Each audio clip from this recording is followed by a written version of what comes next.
What happens when a Las Vegas Reformed Jewish rabbi and a Las Vegas Presbyterian pastor have a conversation as friends? They discover that no matter where you live or what you believe, faith matters. In this episode of Faith Matters, Rabbi Sanford Akselrad from Congregation near Tamid and Reverend Adrian from Green Valley Presbyterian Church talk about Rabbi's upcoming retirement, his spiritual journey, and building the Jewish community throughout the Las Vegas Valley. Both clergy leaders say that when you start a new chapter in life, do so with a leap of faith and a sense of hope.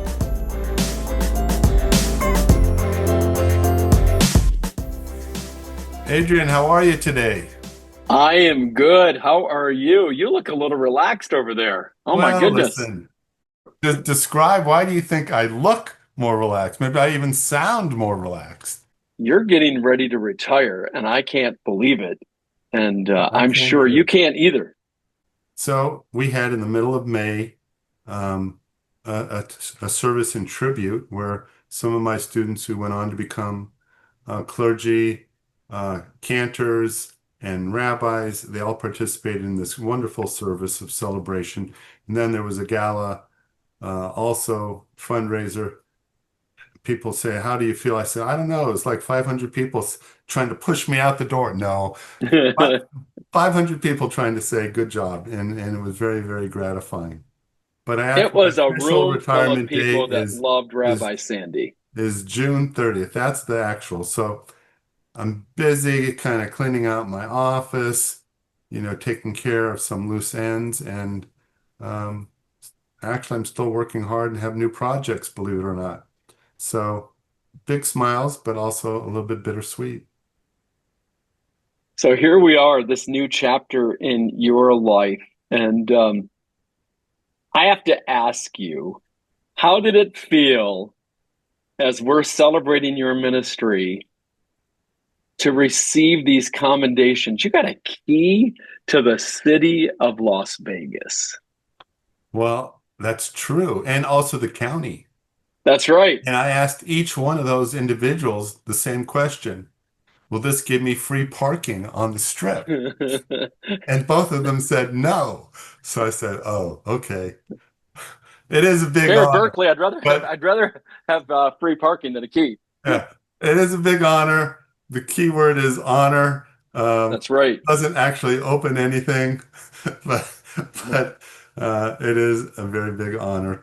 And also, I got a flag from Senator Jackie Rosen that had flown over the Capitol. That was very nice. But aside from all those honors, there was one thing that was given to me that was extra special. I have a young lady who went on to become a cantor named Becky Mann. And between her and our cantor, Jessica Hutchings, they came up with this really nice idea to write a song.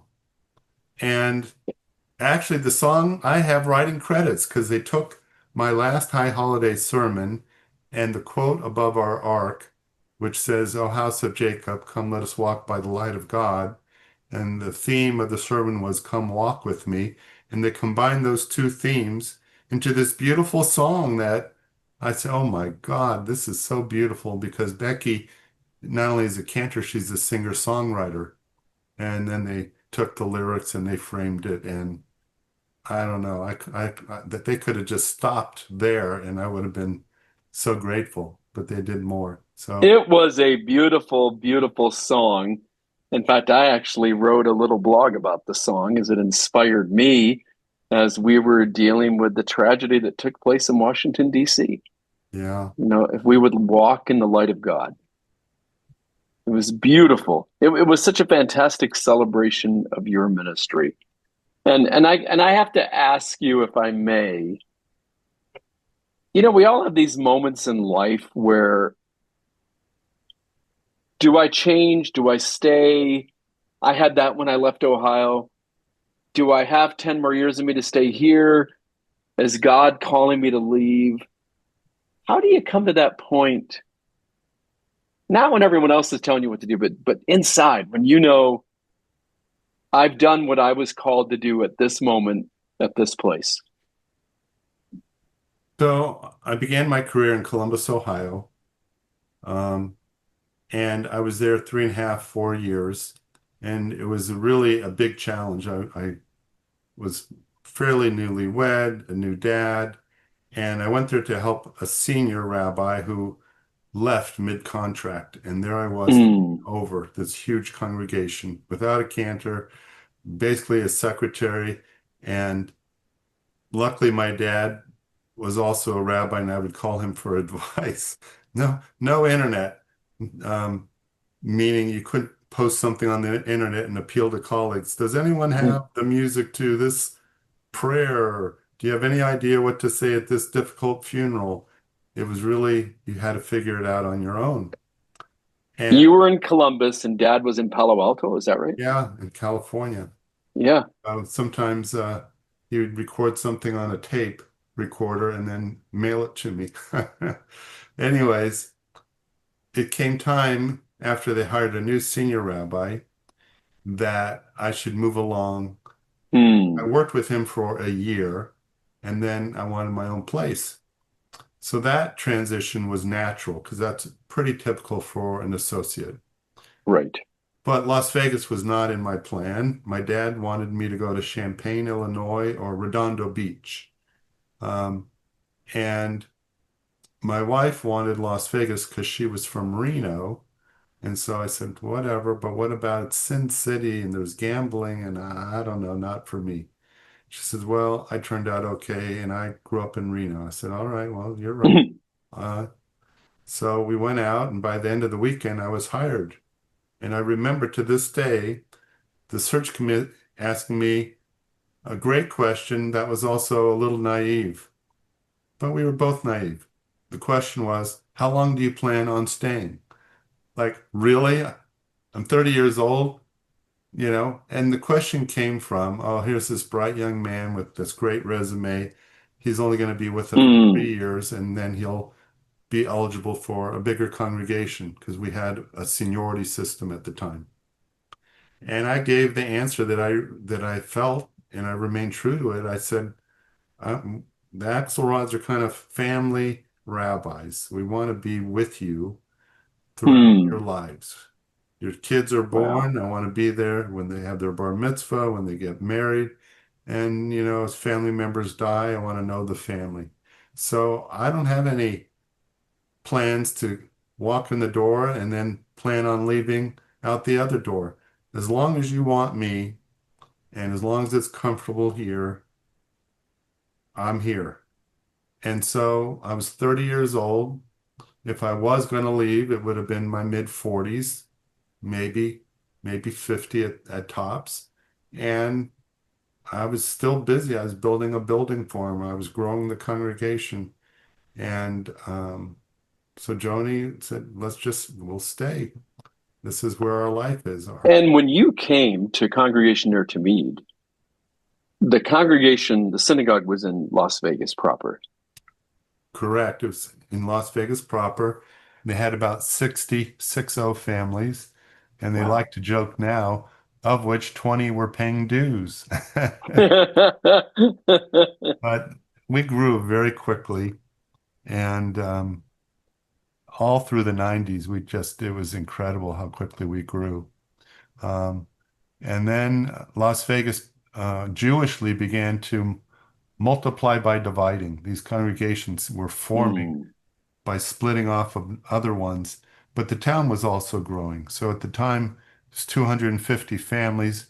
Now Las Vegas is 2.4 million. So there's Hmm. a need for more synagogues. But really, there's one, two, three, four, maybe five large congregations, Hmm. and then a lot that are smaller. And I just think we're not that large a Jewish community where we shouldn't try to build up the the congregation so they all are financially stable and can offer more programs. But um, it is what it is, and the Jewish community has really changed and thrived over the nearly 40 years that I've been at here. And, as an outside observer, as I've known you personally as a friend of the congregation, but also looking at your big picture ministry, I would say part of your calling was to build a Jewish community beyond near Tamid. That's one of your legacies, that you've helped to build the Jewish community here in the Las Vegas Valley. You've helped make it a place where it is a wonderful place to practice Judaism, to be a part of the Jewish faith and community. Well, I'd say you're correct, and there's also an asterisk. So I was part of, the establishment of the Anti-Defamation League. I Mm, on the board of Jewish Family Services and the board of Jewish Nevada, and I've been part of ministerial organizations. I started the board of rabbis. So all of this was taking my part in growing institutional Jewish life here in mm, Las Vegas. At various iterations, we've housed Jewish day schools in our premise and gave them their start, gave birth to two right. Jewish day schools that are Orthodox, by the way. They were Mm, not Reform Orthodox. So that part definitely true, but I also felt that we had a role to be part of the community at large. So when there were issues within Las Vegas or Henderson or matters that affected other faith traditions, I felt Ner Tamid had a duty to be, you know, in to be relationship present. to other. Yeah. One experience I'll never forget. The Muslim community decided to build a mortuary because they have their own burial traditions. I Hmm. thought that, well, that's great. And I don't know what happened, but it burned down. No one would ever say whether it was arson or not, but Mm, it was a matter of deep grief for that community. So I decided to show up. I didn't tell anyone. I just thought mm, they're going to have a gathering and feel the sense of sorrow. I would stand with them. So I went, and then they spotted me and they said, Rabbi Akselrad, and they were so happy to see me. They, on the spot, they invited me to speak. And so I still remember mm, I spoke extemporaneously on the subject, not in our town. You know, we cannot have in our town Islamophobia. We can't have anti-Semitism. We cannot have a mm, town that is filled with hatred. This is not okay. And they were so pleased that I could deliver that message. Um, and I was there after 9/11 and stood side by side with the Muslim community and other faith traditions. So I feel good about that. And as my career kind of is sewn up, yeah, I am disturbed that the rise of anti-Semitism, the war in Gaza, a lot of these have made some of these relationships more tender. But you know what?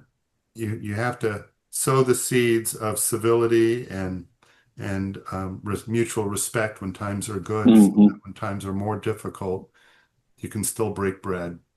And that's always been my philosophy.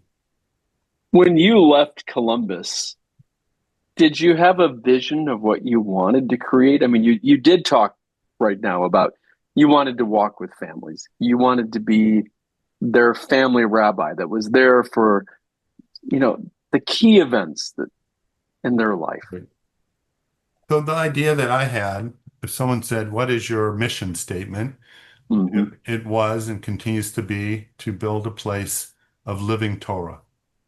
Mm, And so, what does that look like? It means that from cradle to grave, there is a way that your Judaism touches your life. You have a baby.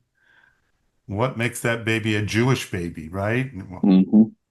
What does it mean to have a bris or a naming and giving them a Hebrew name? What does it mean when they get a little older and sending them to a preschool? So now we need a preschool. What does it mean to have a bar mitzvah? Now, we have to teach them that sense of responsibility and identity. And then, you go through the different stages until death. And then what does it mean to die within Jewish tradition? And so I was involved in consecrating Jewish land Mm. several times and helped with the establishment of King David, which is a Jewish mortuary, so that that responsibility would also be fulfilled.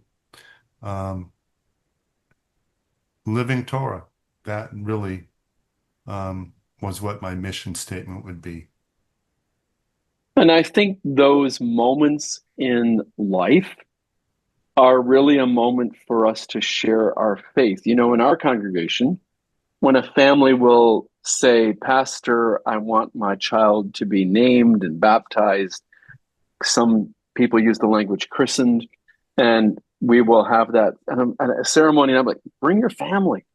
Hmm. Well, they don't believe, it doesn't matter. Bring them. This is a moment to celebrate. This is a moment to live out your faith. This is a moment to share what you want for your child and how this community has become important to you. And it's funny, I would imagine in Christianity, same as in Judaism, the people who are, quote, not that religious, nevertheless, they can be touched by religious ritual and Events, tradition. right? When they're Yeah. looking, they go, well, maybe it's not for me, but I just am so glad that that child was baptized. I'm so glad that this child was given, grandpa's Hebrew name, and that legacy will carry on. And it just Right. touches them. And that's what you want. And if you get enough of those touch points in life, before you know it, maybe they will come. Or And I think all of us, I think all of us can do that, whether we are professional clergy or not. You know, all of us can invite people to live out faith with us. You use a phrase, walk with me.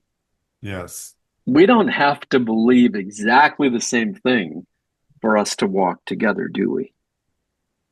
that's right. Yeah. So let's walk with me, and um, it's a little bit also of a play on words with something that my dad started in his rabbinate. Mm. Walk and talk with the rabbi. Now, I never did that. The weather where he had his rabbinate was better. It was really good weather all year long. And he found that people would open up um, in a more of an informal setting when they would walk with him. Mm. And he Hmm. also had heart issues, so he could get his exercise, right? That was great. So it was good for him, and then it was good for the congregant. And he kind of became known for, walk and talk with the rabbi. And I love that, he you know, wanted me to and do it. And I said, Dad, it's 120 here. I don't think anyone's walking with me. But you know what? I started was a bike club. So, right, I've seen that. yeah. So, and you know what? When you bike with people, um, oftentimes there are some wonderful informal conversations as well. So, same idea.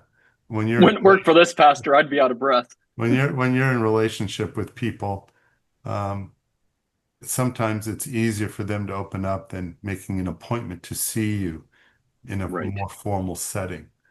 How often have you been in the grocery store and someone's, oh, Reverend Dahl, oh, and then before you know it, they're sharing something personal and you're just trying to buy your Cheerios.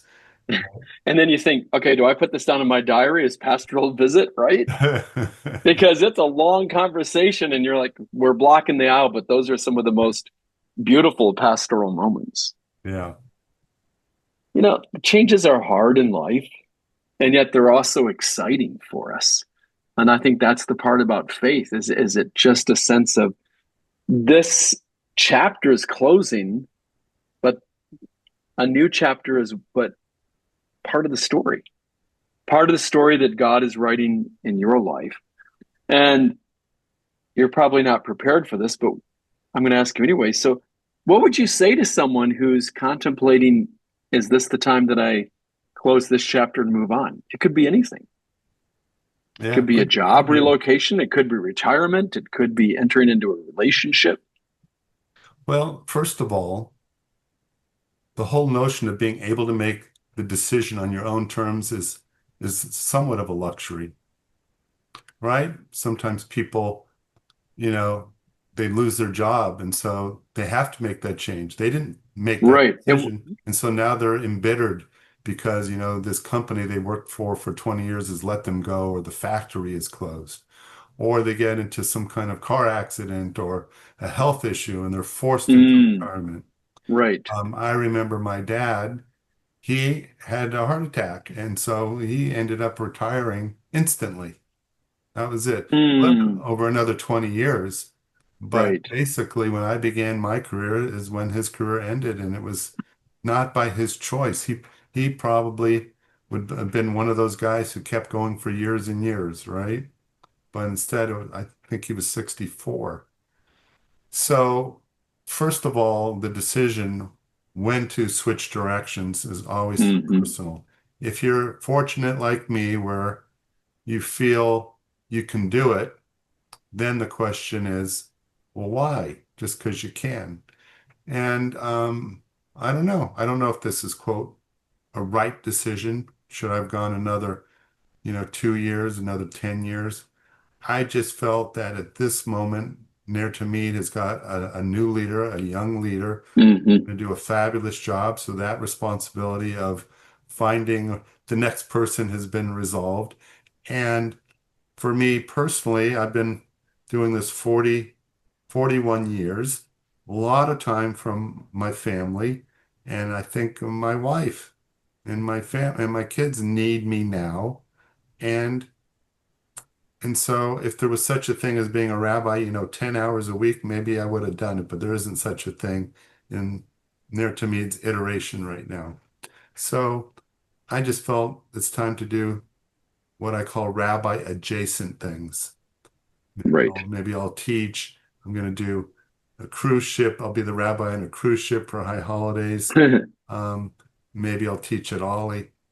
I'm not quite sure, but I do know that I will always be involved in people's lives and in somehow living Judaism and sharing that love with other people. Will I make a radical departure and become a businessman or, a scientist? Mm, Probably not, but you never know. And if I just get a chance to, relax a little bit and have time for I don't know. I thought maybe that you'd would want to be do a good. comedy act in Las Vegas. Well, I've toured with that. You have some great humor. Yeah, it may just have to remain in my writing, but we'll see. As we kind of wrap this up, I love the story that to me just applies to these moments of change where God calls Abram and he's just told to leave and to go to the land I will show you. And there's a sense of trust. And as people of faith, we have that gift that we know that we worship a God who goes before us, who leads us. And who knows what the land is going to look like. Who knows what the land will look like? Yeah, You remember the other verse, chapters later, where they send out the spies, right. and a group of They're spies afraid. come back and Yeah, said, "Oh my God, it's a great, great land, but there's giants and they're going to overwhelm us." And then right. Joshua says, "It's fine. We're gonna be Yeah, just fine." And they didn't believe right. him. And so we have that duality as we look at the future. Is it going to be fear? Is it going to be faith? And is your faith going to be stronger than your fear? And some of that is, our own vision for our lives. And some of it is really to continue to see the world through eyes of faith. And I hope I can do that without the fuel of my congregants, you know, putzing me on, that I'll have that internal strength to do it on my own. Well, you may find yourself being invited to Green Valley Presbyterian Church a little more frequently. Well, I look forward to that.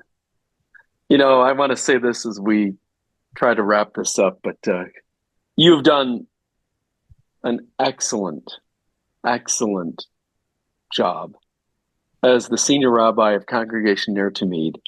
And as your colleague and as your friend, I look at you with enormous admiration and just incredible amount of gratitude for the fact that I was able to be with you for a sliver of those 37 years. But I truly believe that God is going to do some incredible things in Sandy Akselrad's life, even in this next chapter.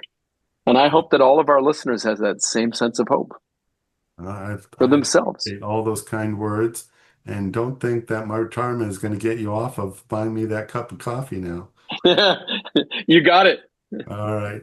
Well, shalom to our listeners, and yes. Look forward to continuing the journey with you. It's been wonderful. Mazel tov and shalom.